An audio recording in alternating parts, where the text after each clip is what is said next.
Hello everyone, welcome to online classes of Saraswati education group Bhadra June. ये मैं आज आप लोगों के लिए क्लास 9th का सब्जेक्ट मैथ्स का चैप्टर नंबर 4 की एक्सरसाइज नंबर 4.3 का क्वेश्चन नंबर 6 जो कि मैंने लास्ट वीडियो में आपको होमवर्क दिया था वो लेके आया हूँ। एक अचर बल लगाने पर एक पिंड द्वारा किया गया कार्य पिंड द्वारा तय की गई दूरी के अनुक्रमानुपाती होता है। अनुक्रमानुपाती मतलब समानुपाती, है ना।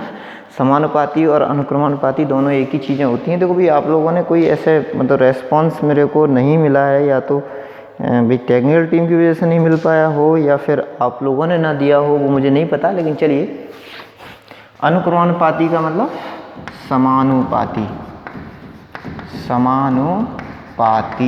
ठीक। चलिए, अच्छा, समानुपाती का मतलब क्या होता है? प्रोपोर्शनल, डायरेक्टली प्रोपोर्शनल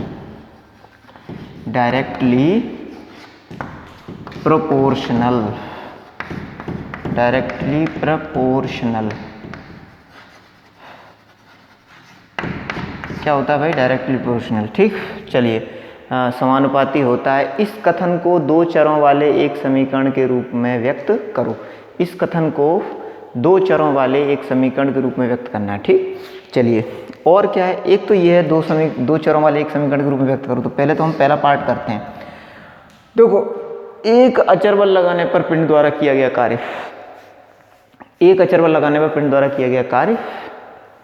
पिंड द्वारा तय की गई दूरी के अनुक्रमानुपाती होता है, ठीक है। तो F है ना, का माना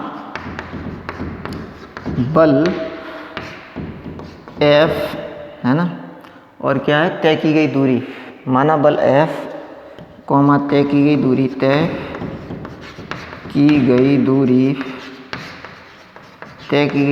D या S, कुछ भी मान लो, S मान लो, चलो S, तथा कार्य W है, तथा कार्य क्या है आपके? W है, तथा कार्य W है। तब क्या आएगा आपके? F लगाया गया बल, यानी F क्या होगा आपके? समानुपाती होगा किसके? S के, है ना। ये कहा गया हमसे। एक अचर बल लगाने पर पिंड द्वारा किया गया कार्य पिंड द्वारा तय की गई दूरी के अनुक्रमानुपाती होता है। किया गया कार्य पिंड द्वारा तय की गई दूरी के अनुक्रमानुपाती होता है। कार्य है ना वो, तो कार्य यानी कि W प्रोपोर्शनल, है ना। अगर बल होता लगाने पर, बल तो लगाया जा रहा है लेकिन हो तो कार्य रहा है, अनुक्रमानुपाती या समानुपाती क्या है? वो कार्य है, ठीक है। तो एक अचर बल लगाने पर एक पिंड द्वारा किया गया कार्य पिंड द्वारा तय की गई दूरी के अनुक्रमानुपाती या समानुपाती या डायरेक्टली प्रोपोर्शनल होता है। इस कथन को दो चरों वाले एक समीकरण के रूप में व्यक्त करो, ठीक। तो अपन देखते हैं, जब ये प्रोपोर्शनलिटी का साइन जाएगा, समीकरण कब बनेगा? जब प्रोपोर्शनलिटी का साइन जाएगा, बराबर आएगा। तो प्रोपोर्शनलिटी का साइन जाने पे यहाँ पे क्या आता है आपका? एक अचर आता है जिसको क्या बोलते हैं अपन? समानुपाती अचर बोलते हैं, या ठीक। तो ये आ गया W equals to K into S. W equals to क्या आ गया? K into S. K यहाँ पे क्या है? K है कांस्टेंट ऑफ प्रोपोर्शनलिटी, यानी समानुपाती स्थिरांक। K बराबर स्थिरांक या नियतांक या अचर, ठीक है। तो ये आपका आधा पार्ट सॉल्व हो गया है, ठीक। अब आगे अपन देखेंगे, है ना। आप लोग भी बहुत ध्यान से देखते रहें और अगला पार्ट भी पढ़ना स्टार्ट करें। मेरे हिसाब से वैसे आप लोगों ने पहले पढ़ लिया होगा, लेकिन फिर भी, है ना, चूँकि आज शुरू किया है तो अगर अभी आप पढ़ लेंगे तो ज़्यादा बेटर आप लोगों के समझ में आएगा, ठीक। तो अपन देखते हैं भाई आगे क्या दिया हुआ है आपके।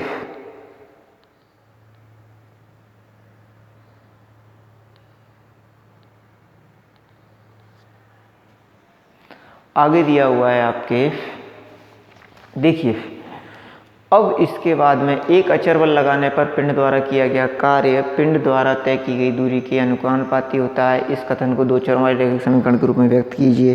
तो भाई हमने व्यक्त कर दिया इस कथन को दो चरों वाले रैखिक समीकरण के रूप में, है ना। अब हमें आगे क्या दिया हुआ है? और अचर बल 5 मात्रक लेकर इसका आलेख खींचिए। और अचर बल 5 मात्रक लेकर इसका आलेख खींचिए। अचर बल कितना लेना है अपने को? 5 मात्रक लेना है। और 5 मात्रक, हाँ जी, तो अपन देखते हैं कि देखो भाई ये तो हमने लिख ही दिया है W=KS, लेकिन आगे क्वेश्चन में क्या दिया है? और अचर बल 5 मात्रक लेकर इसका आलेख खींचिए। अब अगर हम अचर बल 5 मात्रक ले लेंगे तो देखो ये भी स्थिरांक है या अचर है ना? स्थिरांक की जगह अपन अचर भी लिख सकते हैं। स्थिरांक या अचर एक ही बात होती है। जो बड़े क्लास में हो आपके, है ना भाई बहन, उनसे आप लोग पूछ सकते हैं। स्थिरांक, अचर, नियतांक, ये सारी चीज़ें एक ही चीज़ को दिखाती हैं। ठीक, तब देखेंगे अपन W आ गया आपका KS, है ना। और अपन ने क्या मान रखा है यहाँ पे? हमने ये मान रखा है इस जगह पे, ध्यान से देखिएगा। W आपके क्या है? KS है। W=KS है। और हमने एक चीज़ बहुत ध्यान से मानी हुई है, वो हमने क्या मानी हुई कि K है वो है अचर या स्थिरांक, ठीक है ना। तो और यहाँ पे दिया हुआ अचर बल 5 मात्रक है, यानी कि K का मान 5 हो गया, ठीक है। तो K बराबर, है ना, K बराबर 5 रखने पर, K बराबर 5 रख दो। K बराबर 5 रखने पर कितना हो जाएगा आपके? W= 5S। ठीक, चलिए अब देखो, अब इसमें पहला पार्ट क्या दिया हुआ है? पहला पार्ट दिया है W=5S आ गया। अब देखो भाई आपके आंसर्स में W की जगह कुछ और हो सकता है, S की जगह कुछ और हो सकता है, ठीक है ना, लेकिन इक्वेशन यही बनेगा। ठीक, चलिए आगे देखेंगे अपन। यदि पिंड द्वारा तय की गई दूरी 2 मात्रक 0 मात्रक हो तो आलेख से किया गया कार्य ज्ञात करो। ठीक, तो अब सारी चीज़ें चूंकि आलेख पर डिपेंड कर रही हैं, इसलिए मैं यहाँ से मिटाल के इसका आलेख, है ना, खींच रहा हूँ।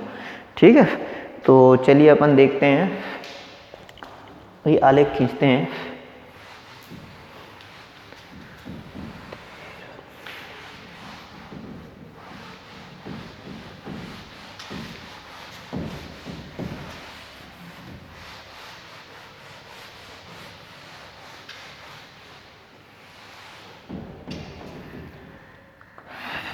आलेख खींचने के लिए अपन देखते हैं, देखो ये एक्स एक्सिस है ना, और ये है वाई। ठीक, तो अपन देखते हैं, देखो एक्स एक्सिस पे अगर मैं इसको वाई मानता, है ना, तो इसको यहाँ ले लेते हैं डब्ल्यू और इसको ले लेते हैं अपन एस। ठीक ना, तो देखो पहले इसके लिए जब अपन सारणी बनाएंगे तो देखो सारणी में क्या होगा, ध्यान से देखिएगा।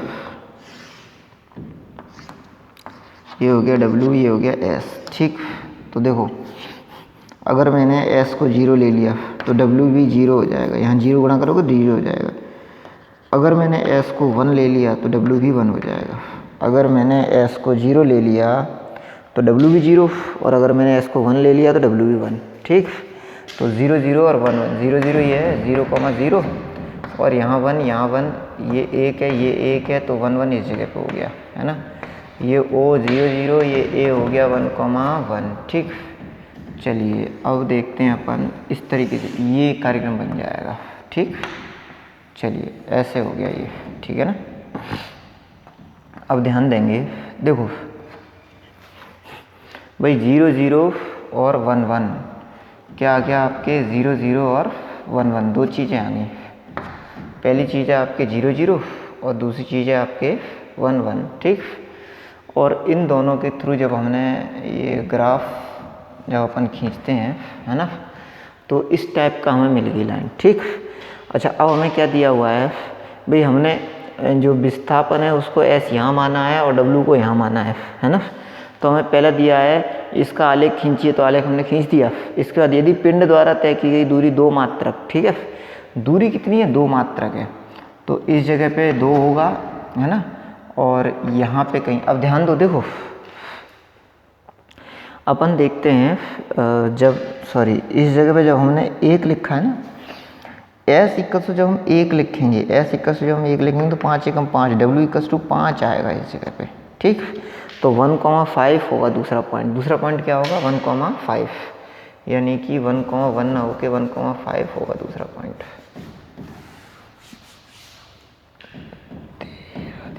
1,5 होगा, यानी कि 1 ये 2 3 4 एंड 5, तो 1,5 इस जगह पे होगा, पॉइंट होगा इस जगह पे बी 1,5, ठीक है।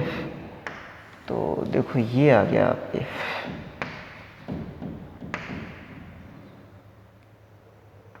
ना, ये बन गया 1,5, ठीक।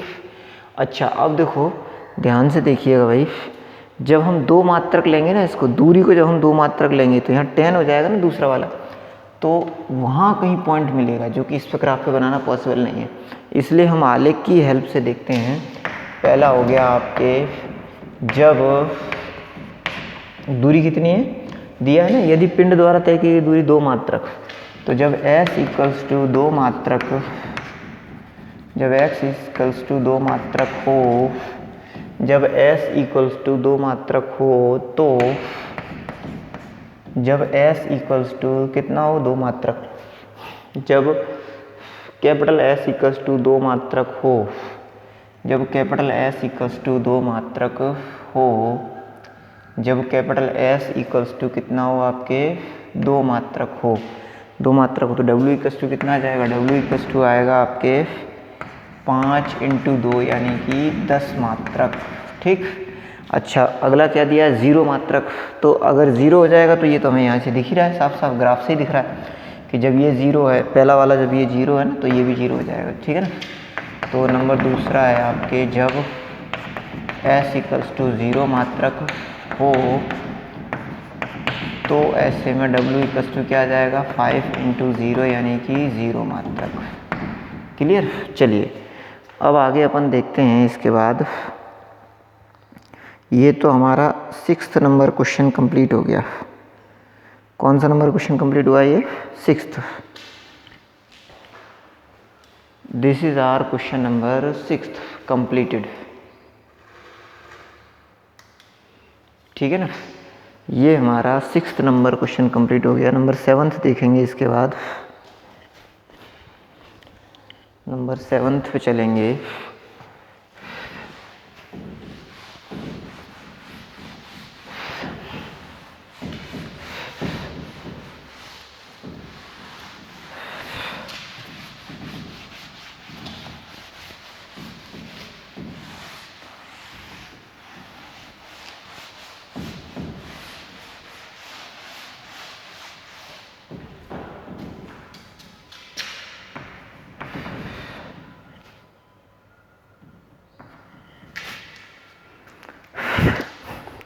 एक विद्यालय की कक्षा 9th की छात्राएं यामिनी और फातिमा ने मिलकर भूकंप पीड़ित व्यक्तियों की सहायता के लिए एक विद्यालय की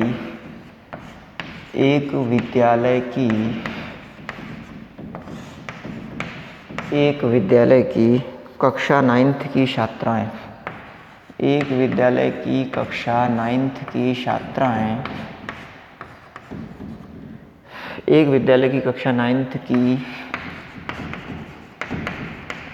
छात्राएं, क्या क्या नाम है भाई, एक विद्यालय की कक्षा 9th की छात्राएं यामिनी और फातिमा ने मिलकर, छात्राएं यामिनी और फातिमा ने मिलकर, यामिनी और फातिमा ने मिलकर, यामिनी और फातिमा ने मिलकर क्या दिया हुआ है, एक विद्यालय की कक्षा 9th की छात्राएं यामिनी और फातिमा ने मिलकर भूकंप पीड़ित व्यक्तियों की सहायता के लिए, ने मिलकर भूकंप पीड़ित एक विद्यालय की कक्षा 9th की छात्राएं यामिनी और फातिमा ने मिलकर भूकंप पीड़ित व्यक्तियों की सहायता के लिए, भूकंप पीड़ित व्यक्तियों की सहायता के लिए, भूकंप पीड़ित व्यक्तियों की सहायता के लिए, व्यक्तियों की सहायता के लिए एक विद्यालय की कक्षा 9th की छात्राएं यामिनी और फातिमा ने मिलकर भूकंप पीड़ित व्यक्तियों की सहायता के लिए प्रधानमंत्री राहत कोष में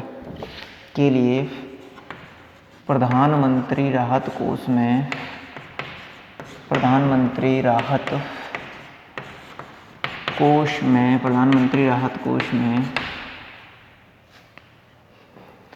देखो क्या दिया है, भूकंप पीड़ित व्यक्तियों की सहायता के लिए प्रधानमंत्री राहत कोष में 100 रुपये अंशदान दिया। राहत कोष में 100 रुपये अंशदान दिया, 100 रुपये अंशदान दिया, 100 रुपये अंशदान दिया। गुड। चलिए एक रैखिक समीकरण लिखिए जो एक रैखिक समीकरण लिखिए जो एक रैखिक समीकरण लिखिए जो एक रैखिक समीकरण लिखिए जो एक रैखिक समीकरण लिखिए जो इन आंकड़ों को संतुष्ट करती हो, जो इन आंकड़ों को संतुष्ट करती हो, संतुष्ट करती हो। एक रैखिक समीकरण लिखिए जो इन आंकड़ों को संतुष्ट करती हो। आप उनका अंशदान x और y मान सकते हैं। आप उनका अंशदान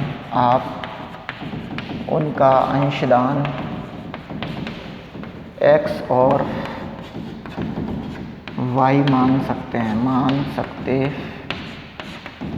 आप उनका अंशदान x और y मान सकते हैं। इस समीकरण का आलेख खींचिए। मान सकते हैं, इस समीकरण का आलेख खींचिए। इस समीकरण का आलेख खींचिए। इस समीकरण का आलेख खींचिए। इस समीकरण का आलेख खींचिए। गुड। चलिए आगे देखते हैं अपन। इस समीकरण का आलेख खींचिए। तो देखो 7th एक विद्यालय की कक्षा 9th की छात्राएं यामिनी और फातिमा ने मिलकर भूकंप पीड़ित व्यक्तियों की सहायता के लिए प्रधानमंत्री राहत कोष में 100 रुपये अंशदान दिया। एक रैखिक समीकरण लिखिए जो इन आंकड़ों को संतुष्ट करती हो। आप उनका अंशदान x और y मान सकते हैं। इस समीकरण का आलेख खींचिए। ने मिलकर, है ना, 2 व्यक्तियों ने मिलकर कितना अंशदान दिया है? 2 व्यक्तियों ने मिलकर 100 रुपये का अंशदान दिया है ना। तो x और y मान सकते हैं ना। तो यहाँ पे अपन आंसर में लिखेंगे माना 2 है ना। यहाँ पे पहली कौन सी है? पहला कौन है भाई? पहली है छात्रा यामिनी, दूसरी फातिमा। माना यामिनी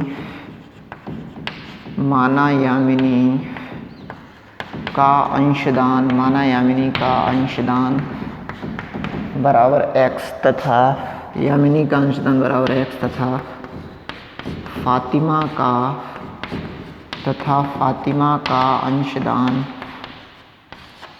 अंशदान बराबर y है। माना यामिनी का अंशदान बराबर x तथा फातिमा का अंशदान y है। माना यामिनी का अंशदान बराबर x तथा फातिमा का अंशदान बराबर y है, ठीक है ना। और दोनों व्यक्तियों ने मिलकर, है ना, प्रधानमंत्री राहत कोष में 100 रुपये अंशदान दिया है, ठीक। अतः प्रश्नानुसार यानी प्रश्न के अनुसार क्या होगा आपका? दोनों के अंशदान को जोड़ दो, यानी x + y बराबर कितना हो गया आपके? 100 मीन्स 100। x + y बराबर कितना हो गया आपके? 100। यही होगी आपकी इक्वेशन, ठीक है ना। That's it. ये हो गया भाई समीकरण। यामिनी और फातिमा के अंशदानों का ये हो गया, यही समीकरण है आपके, ठीक। चलिए अब आगे देखते हैं अपन। आगे आपके नेक्स्ट है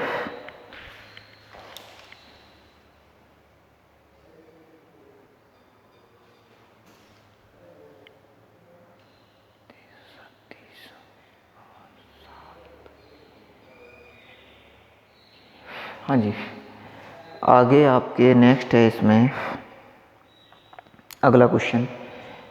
इस समीकरण का आलेख खींचिए। तो देखो आलेख खींचने के लिए पहले अपन क्या बनाएंगे इसमें? अब देखो बाकी को मैं मिटा दे रहा हूँ आलेख बनाने के लिए, जगह बनाने के लिए। ये ले रहा हूँ x + y = 100, ठीक है, क्योंकि अब हमें पता है x + y = 100, इसका हमें आलेख खींचना है। तो इसको छोड़ के बाकी सबको मिटा दो।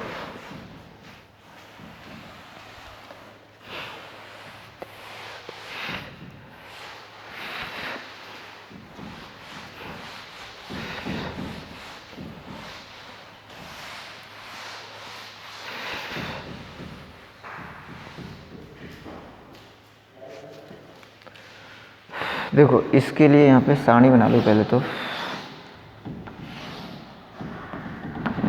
ये हो गया x, ये हो गया y, ठीक है। तो अपन देखेंगे भाई, जब अपन इसके लिए सारणी बनाएंगे तो अगर मैं x की जगह पे ऐसे लिखे ले रहा हूँ मैं इसको y = 100 - x, ठीक। y = लिख लिया मैंने इसको 100 - x, ठीक है ना। तो अपन देखते हैं कि जब हमने इसको लिखा y = 100 - x, तो यहाँ x की जगह अगर मैं 0 रख देता हूँ, x की अगर मैं 0 रख देता हूँ तो y = कितना आ जाएगा 100। x की जगह अगर मैं 0 रख देता हूँ तो y = आ जाएगा 100, ठीक है। और अगर मैं सपोज़ x की जगह पे कुछ बड़ा मान रख लो, 50 रख लो, ठीक, या 60 रख लो, 60 है ना। x की जगह पे अगर मैं 60 रख लेता हूँ तो y = क्या आएगा आपका 100 - 60 यानी कि 40। y = कितना आ गया 40, ठीक। चलिए आगे देखते हैं अपन। ये x एक्सिस है, यहाँ पे ये है आपके y एक्सिस, ठीक। तो पहला पॉइंट है आपका, देखो ये ले लो, ये हो गए 20, ये 40, ये 60, ये 80, ये 100, ये 120, ये 140, ठीक। और यहाँ पे आपके 20, ये 40, ये 60, ये 80, ये हो गया 100, ये हो गया 120, ठीक। तो पहला पॉइंट है आपका 0,100, ठीक, यानी कि x पे 0, y पे 100, यहाँ पे है पॉइंट। पॉइंट ए है आपका 0,100, ठीक। पॉइंट बी है 60 और 40, यानी x पे 60, y पे 40। This is our point B, which is point B है ये, और बी क्या है 60,40, ठीक।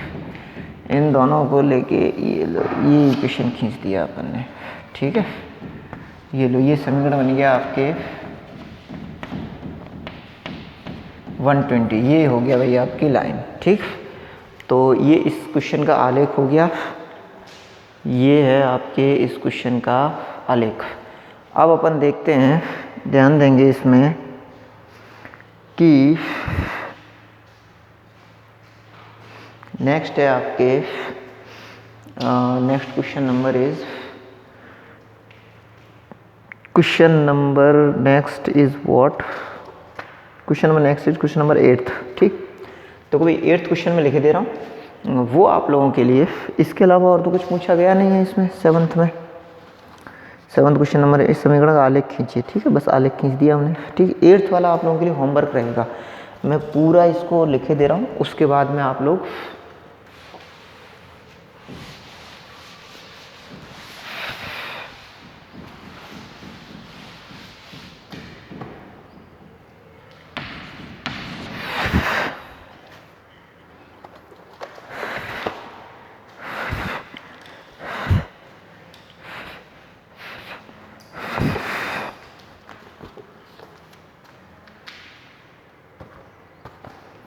Question number 8 is what, question number 8 is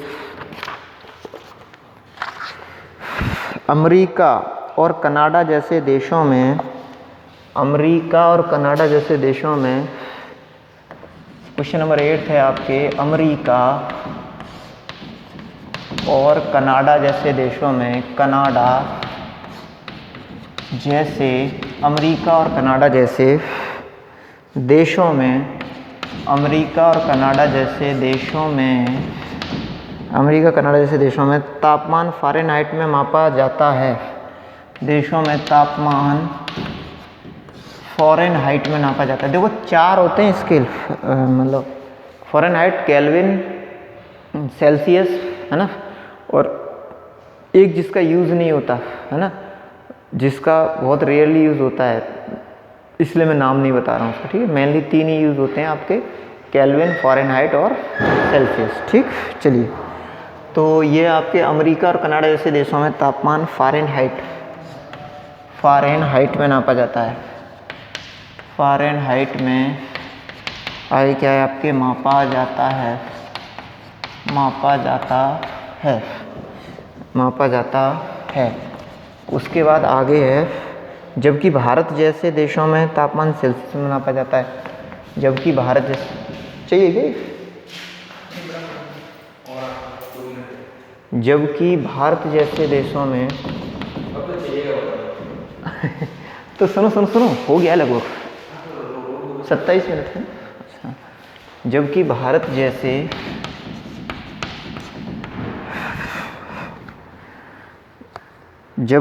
जैसे देशों में तापमान सेल्सियस मापा जाता है। जबकि भारत जैसे देशों में तापमान सेल्सियस में नापा जाता है। जैसे देशों में तापमान सेल्सियस में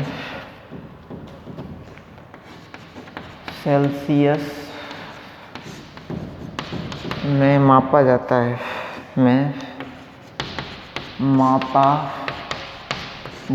है, जबकि भारत जैसे देशों में तापमान सेल्सियस में मापा जाता है।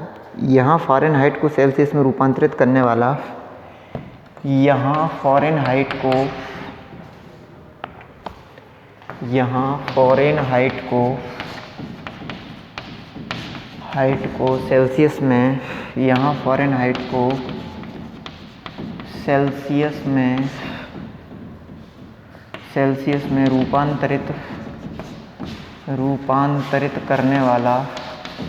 में रूपांतरित